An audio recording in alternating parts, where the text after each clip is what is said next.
Mina olen Alo Põldmaa, kartulikasvataja Simunast.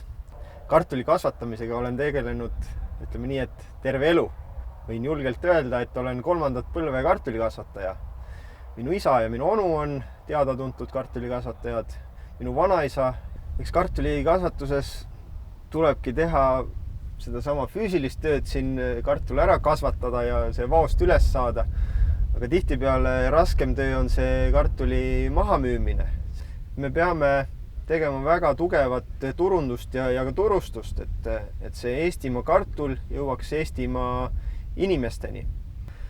Esmatähtis on ikkagi kartuli pesemine, selle pakendamine ja siis iga tarbija saab seda supermarketist osta ja sealt edasi järgmine etapp on kartuli koorimine, et restoranidele, koolidele oleks võimalus pakkuda ka kooritud kartulit.